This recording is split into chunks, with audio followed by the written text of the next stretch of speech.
I was just another employee in a bustling corporate office, focused on climbing the ladder with hard work and determination. My days were predictable: meetings, reports, and deadlines. My boss, Mr. A, was a man of contradictions. He exuded authority and charisma, but had a way of making everyone uneasy with his piercing gaze and enigmatic demeanor. People whispered about him in hushed tones, but I paid little attention. I had my own ambitions, and staying on his good side seemed like the smartest move. One Friday afternoon, as the office buzzed with the anticipation of the weekend, I was called into his office. His space reflected his personality: immaculate, intimidating, and overwhelmingly formal. I walked in, clutching a notepad, assuming this was about an upcoming project. But as he leaned back in his leather chair, his request left me speechless. "I want you to join me for dinner tonight," he said, his tone calm yet commanding. I blinked, unsure if I'd heard him correctly. This wasn't the kind of request one could easily refuse, but it felt entirely out of place. My voice betrayed my unease as I replied, "Dinner, sir? Is this related to work?" His lips curled into a faint smile. "Let's call it a way to discuss your potential. You've been doing impressive work, and I'd like to know more about you." The compliment felt hollow, like bait on a hook. My instincts told me to decline, to cite prior plans or feign illness, but the reality was clear. Saying no to the man who controlled my career could have consequences. "Of course," I said, forcing a polite smile. "I'd be happy to join you." Leaving his office, I felt a knot tighten in my stomach. My colleagues gave me curious looks as I passed by, their eyes silently asking what the meeting had been about. I didn't answer, keeping my head down as I returned to my desk. Throughout the rest of the day, my thoughts were in turmoil. Was this an opportunity, or was it something more insidious? His words replayed in my mind, each time sounding more calculated. Still, I tried to rationalize it. Perhaps I was overthinking.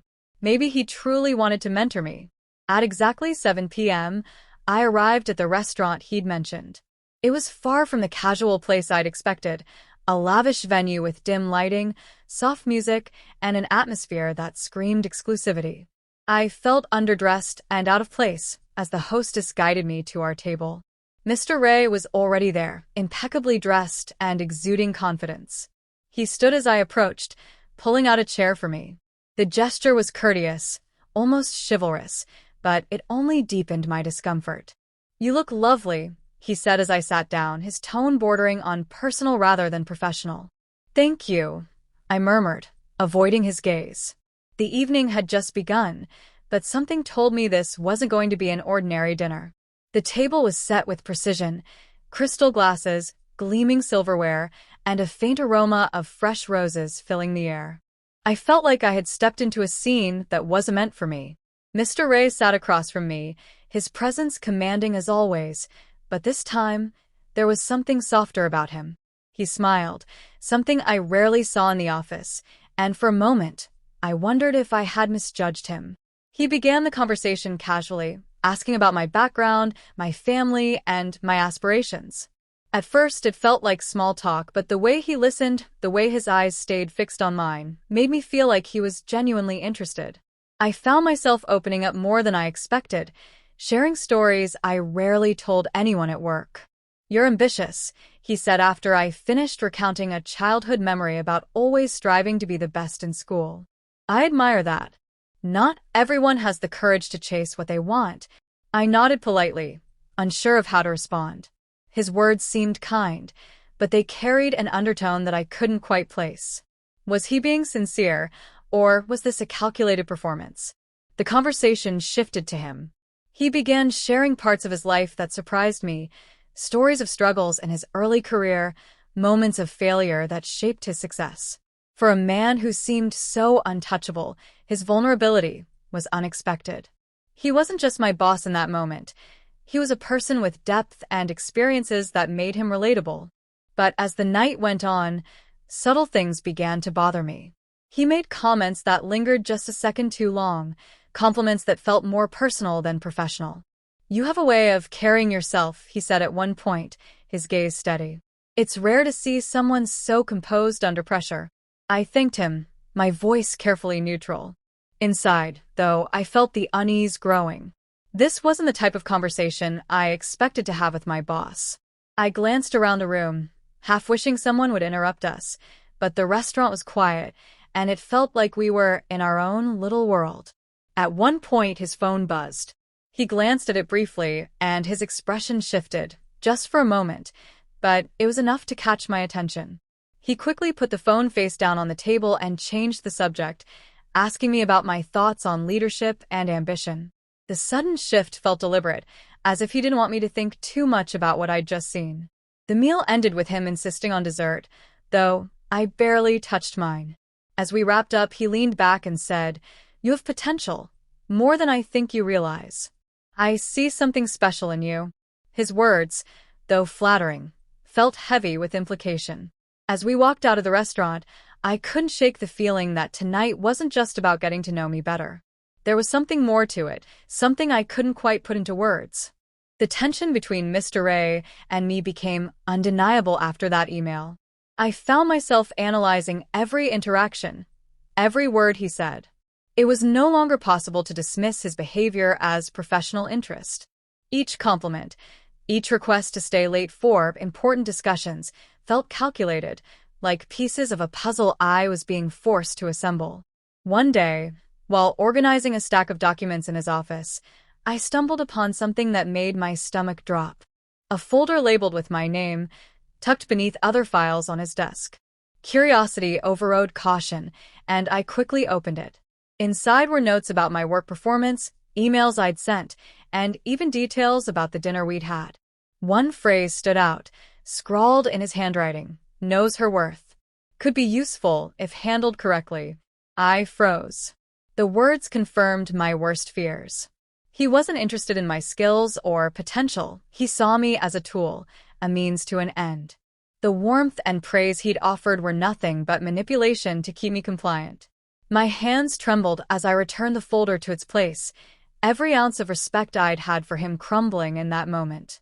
As the days went on, my doubts about his intentions became certainties. He began calling me into meetings that served no real purpose, making vague comments about how loyalty and trust were key to career success. His behavior became more possessive, as if he wanted to isolate me from the rest of the team.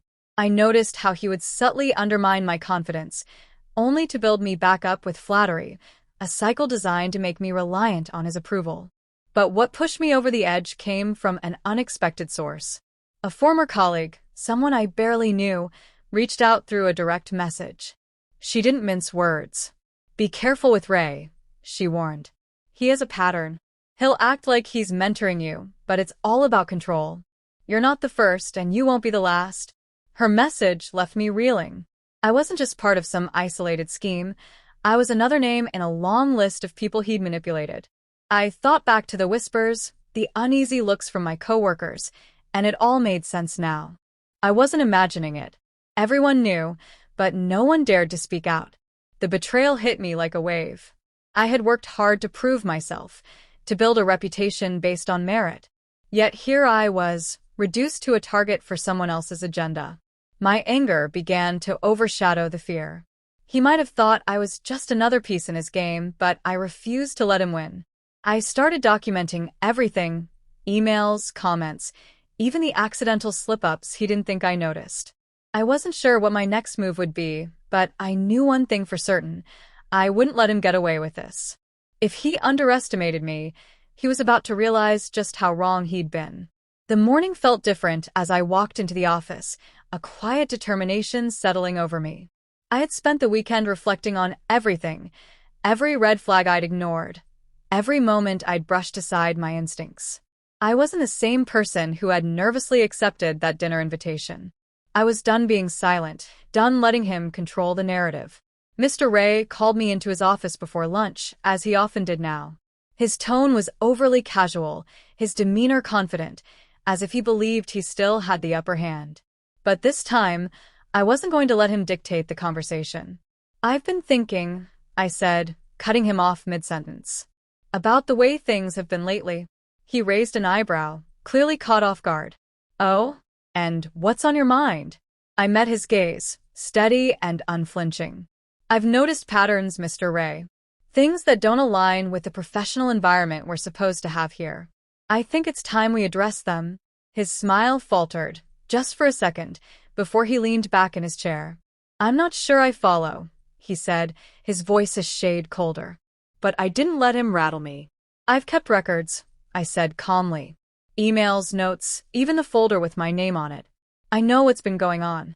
And I know I'm not the first person you've done this to." The room felt heavy with silence.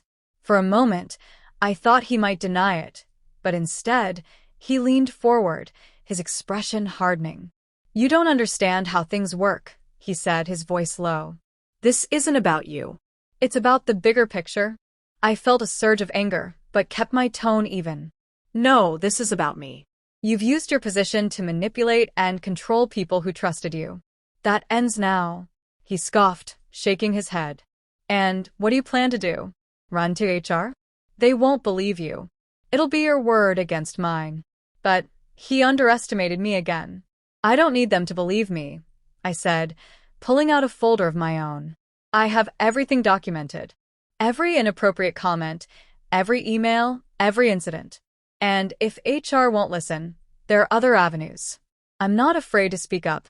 For the first time, I saw a flicker of fear in his eyes. He opened his mouth to respond, but I stood up, cutting him off. "This isn't a negotiation. You've had your chance to do the right thing, and you didn't take it. Now it's out of your hands." I walked out of his office without waiting for a reply, my heart pounding but my resolve unshaken. That afternoon, I filed a formal complaint with HR, attaching all the evidence I'd gathered. I knew it wouldn't be easy, that there might be backlash, but I was done staying silent. The days that followed were tense. Whispers filled the office, but I held my head high. When I finally saw Mr. Ray being escorted out of the building, I felt a sense of relief and closure. This experience had changed me, but not in the way he intended. It didn't break me, it made me stronger. I walked away with my integrity intact and a newfound confidence that no one would ever use me as a pawn again.